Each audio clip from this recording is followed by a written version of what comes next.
Imagina descobrir que a parcela do financiamento daquele carro que acabou de ser comprado, é uns 30% mais cara.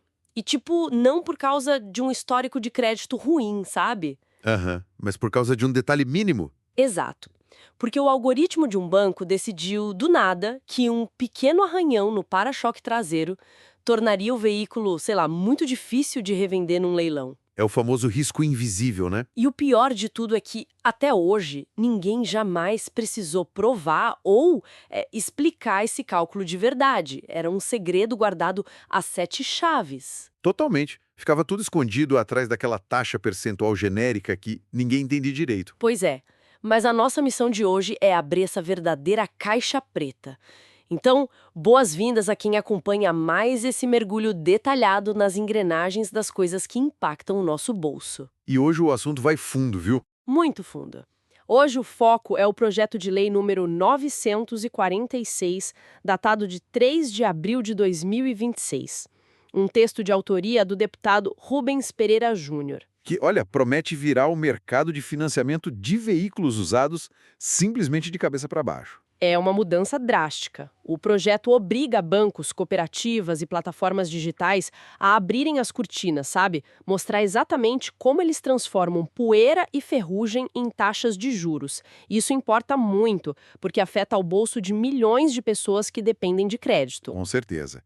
Entender essas entrelinhas é vital para quem não quer cair em armadilhas. Certo, vamos desempacotar isso. Se a lei exige o fim do mistério, como exatamente um banco constrói essa taxa que costuma assustar tanta gente na hora de assinar o papel? Então, para entender essa mudança, a gente precisa olhar para as engrenagens de um empréstimo. Atualmente, o mercado te apresenta um número consolidado, digamos a 3% ao mês. Como se fosse um bloco único de concreto, né? Intocável. Exatamente, como um monolito impenetrável. E o que o projeto de lei faz é forçar a fragmentação desse número. O credor fica obrigado a discriminar a taxa tanto em valores absolutos, em reais mesmo, quanto em percentuais. Dividindo em blocos, certo? Isso, dividindo em 4 blocos fundamentais. O primeiro bloco é o custo do capital. Porque, veja bem, o dinheiro tem um preço de atacado. Como assim, um preço de atacado? Ah, o banco não tira o dinheiro do nada. Ele capta recursos no mercado, muitas vezes pagando juros para quem deixa o dinheiro rendendo numa poupança ou num CDB da vida. Ah, entendi. É o preço de prateleira da matéria-prima. Quer dizer, o banco compra o dinheiro por um preço X para poder revender por Y. Perfeito. O contrato agora vai precisar mostrar quanto custou esse aluguel original do dinheiro. Aí a gente vai para o segundo pilar, que é o prêmio por inadimplência. Que é basicamente a margem de segurança contra o calote puro e simples, né? Isso é a probabilidade estatística de, sei lá, a pessoa perder o emprego, ter um imprevisto financeiro na família e simplesmente parar de pagar os boletos. E o banco cobra mais por esse risco. Faz sentido. Sim, mas aí entra o terceiro pilar, que, na minha opinião, é onde a revolução dessa lei realmente acontece. É o prêmio por risco de não recuperação da garantia. Peraí, garantia sendo o próprio carro. Exato. Aqui o foco do risco deixa de ser o comportamento humano, tipo perder o emprego, e passa a ser o objeto. Por quê? Pensa comigo, se o cliente parar de pagar, o banco precisa pegar o carro de volta para não ficar no prejuízo. Sim, é o famoso processo de busca e apreensão. Aham. Mas e se o carro sumir? Ou pior, e se ele perder metade do valor de mercado porque o motor fundiu no meio do caminho? Esse risco da sucata, digamos assim, precisa ser precificado separadamente. Nossa, então eles separam o risco da pessoa do risco do ferro velho. Basicamente isso. E fechando a conta, o quarto pilar engloba os custos operacionais vinculados ao crédito, que são aquelas despesas de cartório, a emissão dos boletos, a infraestrutura de TI do banco. E imagino que a própria margem de lucro administrativa daquela operação entra aí também. Exatamente, tudo discriminado. Tá, então, em vez de uma pancada só no final da página, o contrato vira uma lista super detalhada. Mas como o banco prova que o prêmio por inadimplência não é só um número inventado para aumentar o lucro? Como assim? Ah, porque me parece muito fácil para um gerente de banco simplesmente dizer, olha, o risco da sua operação é alto, logo a sua taxa sobe. Como a lei impede que esses quatro pilares sejam apenas, sei lá, uma ficção matemática? O que é fascinante aqui é o seguinte: a trava metodológica imposta pelo texto. O projeto de lei simplesmente proíbe o mero achismo comercial. Acabou o dedo no vento. Acabou. O credor fica expressamente obrigado a indicar no contrato quais foram as fontes de dados, sabe? Os modelos econométricos e as premissas técnicas exatas que eles usaram para chegar naquele percentual específico. Uau! Quer dizer que se o banco disser que o risco de não recuperar o carro custa R$ 1.000 a mais no meu financiamento, ele tem que provar. Tem que referenciar o estudo estatístico, tem que mostrar a base de dados histórica ou parâmetro técnico que fundamenta aquela cobrança. Não pode mais sair da cartola. Mas espera aí, colocar modelagem econométrica e regressão estatística no meio de um contrato de financiamento não parece uma ideia brilhante para quem só quer comprar um carro para ir trabalhar. Pode assustar um pouco. Não vai gerar um documento de umas 80 páginas cheio de jargão de Wall Street? Isso pode tornar o processo ainda mais ininteligível para quem está ali, suando, só querendo saber se a parcela cabe no salário no fim do mês. Olha, a complexidade técnica é um obstáculo real. Ninguém nega isso. Mas o legislador tentou contornar esse problema ancorando a matemática abstrata numa realidade física bem tangível. Como assim realidade física? Os dados que alimentam essas superplanilhas do banco não podem vir de um cenário imaginário. Eles precisam vir da lataria, do estado real do próprio veículo que está sendo financiado. Ah, então a matemática volta para o arranhão no para-choque. Isso. É por isso que o projeto estabelece a obrigatoriedade de um laudo de avaliação. E não é qualquer laudo. Precisa ser feito no exato momento da contratação do crédito. Então, para a matemática de risco do banco fazer algum sentido, a instituição financeira é forçada a olhar para a poeira física no painel do carro. O banco vai precisar de provas reais de que o carro é ruim para poder cobrar mais caro. Exato. A lei detalha que o fornecedor deve entregar um laudo elaborado por um profissional ou por uma entidade qualificada. Não serve mais aquela olhada rápida do vendedor no estacionamento da loja. Aquele chute básico, tipo, esse tá inteiro. Nada disso. Esse documento agora precisa conter a identificação rigorosa do veículo, a quilometragem exata anotada, um relatório fotográfico abrangente, Foto de tudo. de tudo, e uma descrição minuciosa do estado de conservação, com uma ênfase total nos defeitos. Então, um rasgo no banco traseiro deixa de ser frescura. Exatamente. Um rasgo no banco, um farol trincado ou um pneu meio careca deixam de ser apenas detalhes estéticos para a negociação. Eles passam a ser os dados brutos de entrada do algoritmo de risco do banco. Deixa eu ver se entendi o mecanismo prático disso. O modelo do banco pega esse farol trincado da foto e cruza com dados históricos de mercado? Segue o raciocínio. Aí o algoritmo percebe que carros do mesmo modelo, com faróis trincados, demoram, digamos, 45 dias para serem vendidos num leilão de recuperação, em vez dos 15 dias normais. Perfeito. Esses 30 dias extras vão gerar um custo a mais de estacionamento, o que obviamente aumenta o risco financeiro da operação inteira. E é assim que o defeito físico na lataria vira 1/10 de ponto percentual a mais na minha taxa de juros. Esse é exatamente o fluxo de causalidade. Você resumiu perfeitamente. Tudo afeta o valor de revenda sob estresse. O laudo precisa estipular o valor de mercado atual, ali na hora, e também o valor estimado de recuperação em caso de alienação judicial ou extrajudicial. Pausa rápida aqui, só para a gente traduzir o juridiquês para quem está acompanhando. Alienação judicial a gente entende bem, é quando o banco vai bater na porta do juiz para pedir o carro de volta.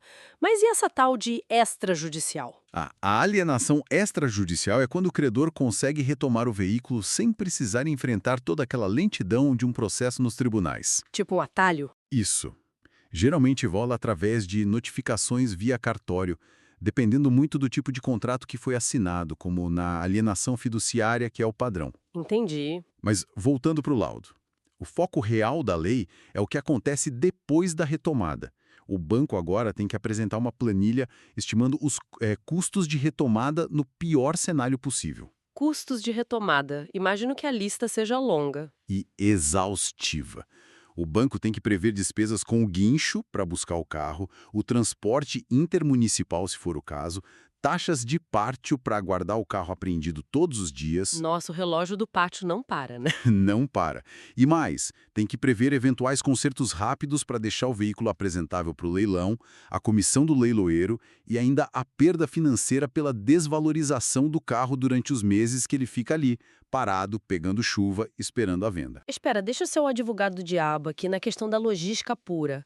O Brasil negocia milhares, se não milhões de carros usados todos os dias. Sim, o volume é gigantesco. Você está me dizendo que a lei quer que para cada um desses veículos financiados, desde o carro popular de 20 anos atrás lá no interior até o SUV seminovo blindado na capital, exista um laudo fotográfico assinado por um técnico e uma previsão detalhada de quanto custaria o guincho e a diária do pátio? É o que o texto pede. Como o mercado não colapsa sob o peso dessa burocracia toda? Porque, assim, isso parece um pesadelo operacional que vai simplesmente travar o pátio das concessionárias, ninguém vai vender mais nada. É uma preocupação muito válida.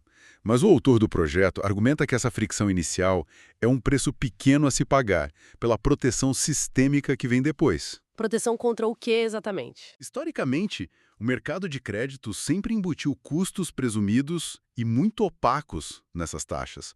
Era o que a gente falou no começo. A caixa preta. Isso. Ao forçar a criação desses parâmetros objetivos e superdocumentados, baseados na realidade de cada chassi, o objetivo real da lei é fomentar uma concorrência baseada em dados que podem ser auditados. Ah, entendi. Então a concorrência fica mais justa. Exato. Se o banco A cobra uma taxa menor porque a base de dados dele prevê um custo de guincho mais eficiente do que o banco B, no final das contas, quem consome sai ganhando. A burocracia foi desenhada para substituir a adivinhação predatória por ciência de dados comprovável. Tá, então a ideia é que se o banco for forçado a provar o custo daquele guincho específico, ele não pode simplesmente inventar da cabeça dele um risco fantasma de 10 mil reais só para poder inflar os juros daquele mês. Exatamente isso. Mas veja bem, ter toda essa informação refinada lá nos servidores super seguros de um banco não protege automaticamente quem está lá na loja comprando o carro. O dado no servidor não serve de muita coisa para o cliente na hora H. Pois é, como essa montanha de dados estatísticos e fotos aterrissa na mão de quem vai assinar o contrato, antes, claro, de o negócio ser fechado de fato. Aí o projeto cria o que a gente pode chamar de a materialização da transparência. O credor fica legalmente obrigado a entregar uma ficha de informação pré-contratual. E essa ficha é separada do contrato? Totalmente. E ela não pode estar escondida lá na página 25 no meio de um monte de termos legais. Ela deve ter um destaque gigante e um formato bem padronizado. É esse documento que vai consolidar o custo efetivo total, o famoso SET. O SET é aquele que soma os juros, as taxas do cartório e os seguros todos numa porcentagem só, né? Isso. A taxa real que você vai pagar... É quase como se o projeto de lei criasse uma tabela nutricional para o financiamento. Gostei dessa analogia. Em vez da pessoa ler calorias e gramas de sódio, ela vai ler a classe de risco dela, o SET real e o custo projetado de inadimplência. Aí ela decide se aquela dieta financeira faz sentido para o bolso dela ou se vai dar dor de estômago depois. É bem por aí. E essa ficha nutricional financeira precisa trazer também simulações numéricas claras. Tem que ter o cronograma exato de pagamentos, a classe de risco específica atribuída àquele carro em questão e um resumo super inteligível do laudo de avaliação. E se o banco esquecer de entregar essa ficha? A sanção para o descumprimento é pesadíssima. Se o banco não conseguir comprovar que entregou essa tabela nutricional antes da assinatura da pessoa, o contrato não atinge eficácia plena. Nossa, o contrato perde a força? Perde. E quem financiou o carro ganha imediatamente o direito de arrependimento, que é todo amparado pelo Código de Defesa do Consumidor. Ou seja, a pessoa pode simplesmente desfazer todo o negócio, devolver o carro sem pagar nenhuma multa. Maravilha! A pessoa recebeu a tabela nutricional direitinho, assinou o contrato sabendo de tudo e levou o carro para casa. Os anos passam, o financiamento acaba. O que impede o banco de, sei lá, simplesmente deletar essas fotos e planilhas econométricas do servidor no mês seguinte para economizar espaço de armazenamento? As regras de retenção de dados do projeto de lei são implacáveis nesse ponto. O fornecedor de crédito é obrigado a conservar todo o acervo. Todo! Todo. As metodologias estatísticas, as planilhas de cálculo, as fotos do laudo e todos os registros eletrônicos. E eles precisam guardar isso por um período mínimo de 5 anos, após a quitação total do veículo. Espera, Guardar fotos de arranhões e planilhas de custo de guincho até 5 anos depois que a dívida já foi totalmente paga e o carro já é da pessoa. Qual é a lógica de manter esse arquivo morto-vivo por tanto tempo? Se conectarmos isso ao quadro geral, a coisa toda faz sentido. Fica bem claro que a verdadeira arena de combate desta lei não é a mesa do vendedor na concessionária, mas sim o tribunal. O tribunal, claro. O projeto introduz alterações super profundas no Código de Processo Civil e no próprio Código de Defesa do Consumidor. O foco direto é naquelas ações judiciais de revisão de juros abusivos. Se alguém entra na justiça hoje alegando que foi explorado no contrato, com essa lei a dinâmica de defesa muda completamente de figura. E como funciona essa queda de braço lá no tribunal sobre as novas regras? O mecanismo é engenhoso. Se o juiz solicitar a documentação que embasou aquela taxa específica, os laudos, os modelos de risco que eles usaram, os comprovantes de custo do capital, a instituição financeira tem um prazo rígido de apenas 15 dias úteis para juntar tudo no processo. 15 dias não é muito tempo para um bancão achar uma foto de 5 anos atrás. E se o banco perder esse prazo, ou se não conseguir localizar o laudo fotográfico lá no sistema antigo, ou até se a documentação entregue for superficial demais? Aqui é que a coisa fica realmente interessante. O que o juiz faz se o banco falhar e não mostrar as cartas na mesa? Ocorre a presunção relativa em favor de quem consome. Traduzindo, por favor. Aplica-se a famosa inversão do ônus da prova. O peso legal de contar a história e provar muda de lado. Se o banco não comprovar milimetricamente por que cobrou aquele prêmio de risco altíssimo de 3%, o juiz passa a considerar a alegação de abusividade do cliente como verdadeira por padrão. Sensacional. E a lei determina que o juízo deverá reduzir a taxa cobrada proporcionalmente àquilo que o banco não conseguiu provar com documentos, ou até considerar partes inteiras da cobrança como totalmente inexigíveis. Sabe o que parece? É como num jogo de pôquer. Imagina que o apostador amador tá ali jogando com as cartas fechadas contra a casa, mas a lei chega e obriga o dealer milionário do cassino a jogar com todas as cartas viradas para cima na mesa o tempo todo. Uma excelente imagem. Se o banco tentar blefar sobre o custo do risco e o juiz pedir para ver a carta do custo do guincho e ela não existir na mão deles, o banco perde a rodada automaticamente. Isso inverte completamente o balanço de poder, não inverte? Totalmente. Antes, o peso monumental de provar que a taxa era abusiva esmagava a pessoa física. Era muito difícil bater de frente. Agora, o banco sofre as consequências financeiras da sua própria desorganização. E isso desmonta a zona de conforto jurídica de muitas instituições de crédito por aí. Desmonta, mas, ao mesmo tempo, levanta um problema estrutural bem sério. Imagina se cada juiz de primeira instância do país começar a interpretar laudos de arranhões e planilhas de depreciação automotiva de uma forma completamente diferente. Ia virar uma bagunça. Cada estado ia ter uma regra de guincho diferente.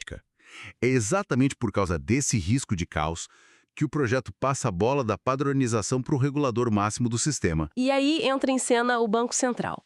Como que o BCB vai organizar essa potencial confusão nos tribunais? O Banco Central do Brasil recebe um prazo de 180 dias a partir do dia da publicação da lei para criar as regras do jogo. A tarefa mais crítica do BCB será elaborar e publicar uma tabela de classes de risco. Tá, e como vai funcionar essa tabela? Ela vai funcionar como um cardápio referencial. Essa tabela vai segmentar o risco financeiro de acordo com a faixa etária do veículo e o seu estado de conservação, criando assim umas balizas baseadas em estudos técnicos consolidados por todo o mercado. Entendi, para dar um norte para os juízes e para os bancos. Isso.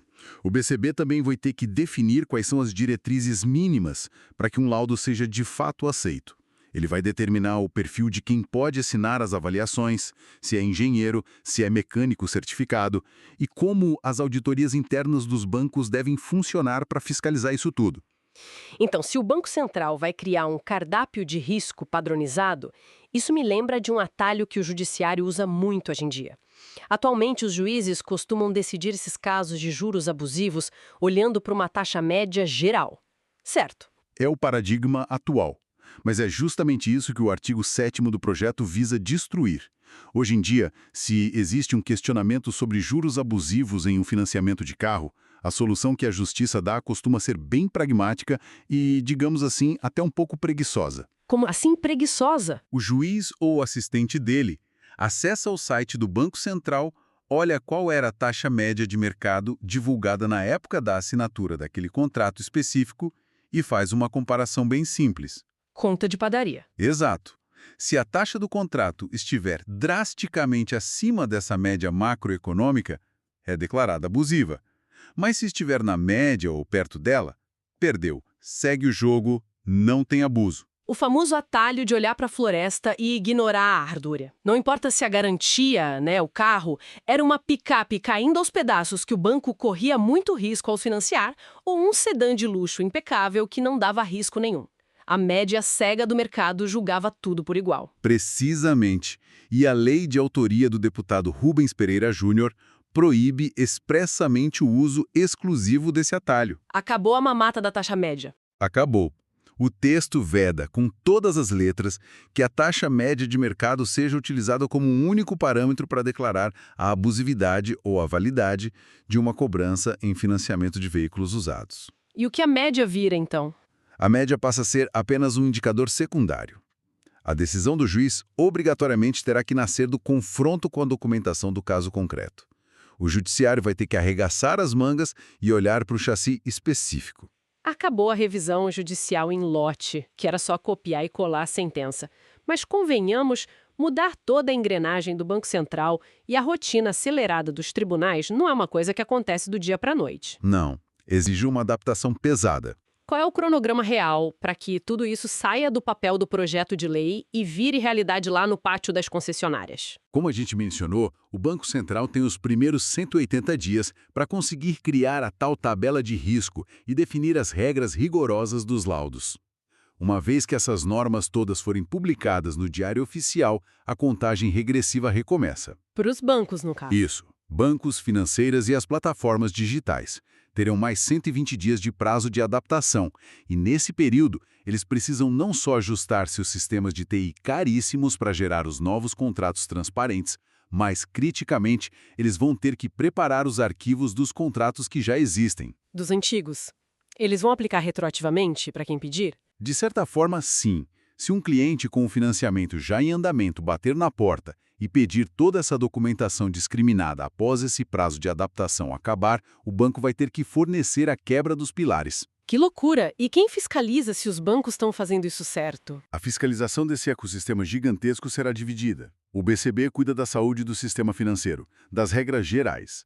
E a Secretaria Nacional do Consumidor, a Senacom, atuará na linha de frente para defender a pessoa física. E eles podem multar. Podem aplicar multas altíssimas e, no limite, até suspender as operações de crédito da instituição que se recusar a entregar as tabelas nutricionais de forma adequada. Então, o que tudo isso significa para a gente? Resumindo a nossa exploração profunda do PL 946 de 2026. Estamos diante de uma tentativa muito agressiva do Legislativo de substituir a precificação baseada em confiança cega e naquele risco abstrato escondido por um modelo de evidências físicas extremas, né? É uma mudança de paradigma. A partir do momento em que essa lei for aprovada e aplicada, o juro de um carro usado não será mais um número aleatório inventado no ar-condicionado de um escritório corporativo no centro de São Paulo. Não mesmo. Ele será a tradução exata de um rasgo no estofado, de um pneu careca e do cálculo preciso de quilometragem de um guincho hipotético até um pátio de apreensão. É basicamente a matemática do risco ganhando forma material. É a materialização cirúrgica da incerteza financeira. Você resumiu de forma brilhante. A lei, no fundo, constrói uma ponte robusta entre aquele universo etéreo da modelagem estatística dos bancos e a realidade tátil do desgaste de um carro. E quem financia finalmente entende o que está pagando. Ao impor essa rastreabilidade toda, o consumidor ganha um nível de controle e entendimento inédito sobre a própria dívida. Ele não é mais um passageiro vendado. No entanto, Lá vem. analisar essa arquitetura legal sobre a ótica puramente comportamental do mercado financeiro levanta uma questão importante, viu? Algo que não está escrito em nenhum dos parágrafos do texto da lei. Que tipo de efeito colateral invisível a gente está falando aqui? É que toda fricção tem um preço. A gente precisa pensar no mercado de crédito como um organismo vivo, que sempre busca o caminho de menor resistência. Certo. Pensa bem, Se as instituições financeiras forem legalmente forçadas a arcar com os custos de produzir laudos fotográficos exaustivos, construir planilhas de guincho milimétricas e manter servidores blindados por 5 anos para cada pequena operação de um carro velho lá no interior do país, E sabendo que a justiça está de olho. e sabendo que a menor falha burocrática nessa guarda de dados gigantesca pode resultar em perdas milionárias nos tribunais devido à inversão do ônus da prova que a gente comentou. Sendo bem pragmático, qual será a reação natural de um comitê de risco de um grande banco? Deixar de jogar o jogo. O risco legal e o custo operacional de financiar um carro de 15 anos de idade, por exemplo, passa a ser muito maior do que o pequeno lucro daquela operação. Esse é o perigo silencioso, é a exclusão de crédito. Na tentativa super louvável do legislador de proteger a pessoa física de juros abusivos através dessa hipertransparência e das punições severas, o ecossistema financeiro pode simplesmente decidir cortar o acesso na base. Nossa, então o alvo dessa lei, que é proteger o cidadão, pode acabar virando a vítima. A própria pessoa de baixa renda, que mais depende do financiamento daquele primeiro veículo usado, mais desgastado, para poder trabalhar ou transportar a família, pode ficar a pé. É uma possibilidade bem real. Ao exigir tanta sofisticação de dados para comprovar o risco da ferrugem, o banco pode simplesmente fechar os olhos, colocar o modelo de carro numa lista negra interna e recusar o empréstimo desde o primeiro contato, para evitar qualquer dor de cabeça no tribunal amanhã. É a velha e conhecida tensão entre a lei ideal desenhada no papel e a resposta fria e calculista do mercado na prática. Proteger tanto quem compra a ponto de inviabilizar completamente a venda. Exatamente o paradoxo da regulação. Fica aí essa ponderação pesada sobre os limites da transparência obrigatória e os possíveis efeitos colaterais da proteção jurídica extrema para quem está nos escutando digerir em casa. Como a matemática, a ferrugem e a justiça vão conseguir se equilibrar no pátio de revenda. Bom, isso é uma história que só o tempo e a aprovação do projeto vão contar. Sem dúvida, vai ser fascinante acompanhar os desdobramentos. Continuem investigando as entrelinhas, questionem sempre os percentuais que cruzam o caminho de vocês nos contratos e, claro, fiquem com a gente para o nosso próximo mergulho detalhado. Até lá!